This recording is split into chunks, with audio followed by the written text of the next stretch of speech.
Welcome to the Humble Brag Podcast. My name is Nate Mendel, and in this episode, we are going to get a bit philosophical with regards to what the purpose of progress is. Should we be living like the uncontacted tribes, or is our trajectory the right one? Let's get into it.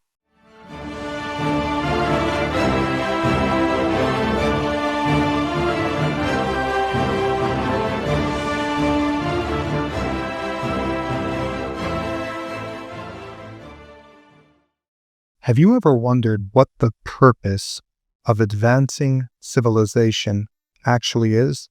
The ultimate purpose?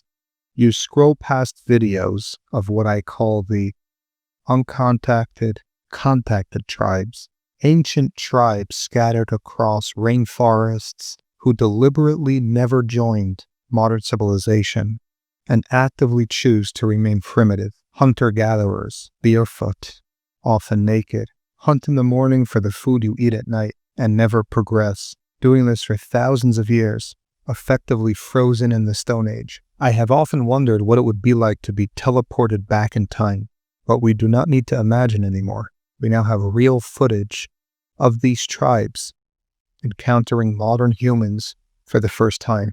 It's fascinating. When you actually stop and think about how slow their lives are, how little progress they make, compared to our rapid advances, part of me cannot help but think it must be nice. No rat race, no pressure to own a house with a white picket fence or an $80,000 SUV, no social media brain rot, just raw living, pure survival. And that got me thinking, what is the ultimate purpose of our path compared to the path that they are choosing? Philosophically, what are we progressing into? Where do we think we're headed? What is the goal?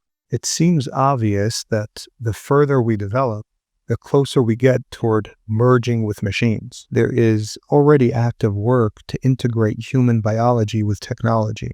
Soon, the distinction between man and machine may become minimal. Is the end goal something like the Matrix?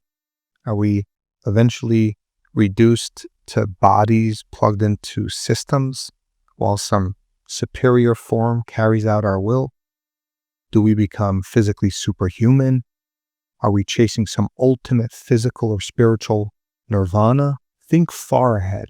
What is actually happening right now, and where is it headed? It is also worth noting that there are still a few hundred tribes completely disconnected from modern civilization. Less than 100 years ago, these populations totaled over 5 million. Today, they're estimated at under 300,000. If modern civilization continues expanding at its current pace, they will eventually disappear. All humans will either be absorbed into modern society or die out, which raises another question. Should we preserve them or should we not? We instinctively default to leaving them alone, similar to how we talk about preserving wildlife. But why? If you believe in survival of the fittest, if you believe humanity became dominant because our intelligence, adaptability, and effectiveness, why should we not complete that trajectory? Why is it that if I land on their island, they kill me, but if they land on mine, I cannot kill them? If the rules don't apply to them, why do they apply to us?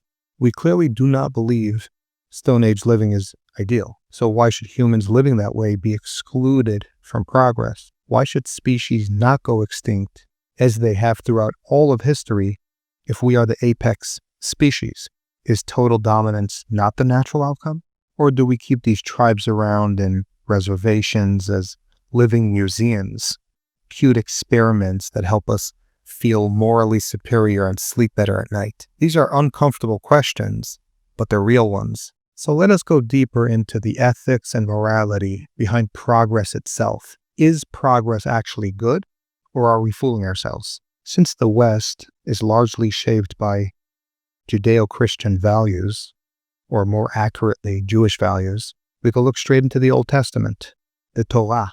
The Bible begins in the Garden of Eden in a state of simplicity and nakedness, and ends in a far more advanced and structured world. The narrative itself is not static. It portrays progression. From that alone, one could argue that advancement is intentional. That said, the Bible never declares progress as inherently good or bad.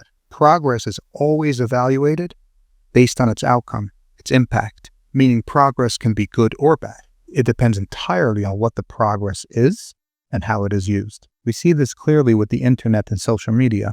You can use YouTube for an hour a day to grow, learn, and elevate yourself. Or you could spend 6 hours drowning in drama, gossip, and mindless content. The platform itself is neither good nor bad. It is a tool. Some progress is straightforward. Going from sandals to shoes is objectively beneficial. It protects your feet, prevents injury, allows you to travel farther, and shields you from real dangers like bites, snakes, and various other things. But what about collective progress? The kind that emerges from massive civilizations. And here's the key point.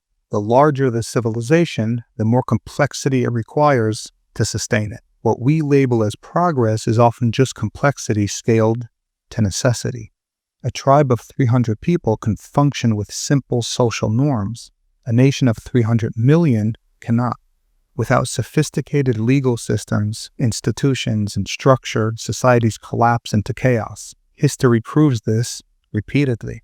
Therefore, complexity is not optional. It is a prerequisite for large-scale human coexistence. Progress is the byproduct of that reality. So while the fantasy of returning to a hunter-gatherer lifestyle sounds appealing as an escape from modern stress, it is not actually viable for billions of people. And let us not romanticize tribal life too much. Hunting every day is not leisure. It is exhausting. It's hard work. These tribes do not benefit from modern medicine.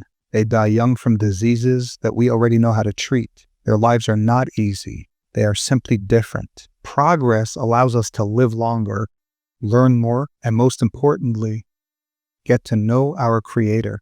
The average person today, not the ascetic meditating on a rock or in a cave for decades, but the average person has unprecedented access to knowledge about God. The ability to learn, reflect, and build a relationship with Him has never been more accessible. Comfort, despite its dangers, gives us the space to grow spiritually with minimal resistance. This is a profound gift and a very spiritually oriented progression.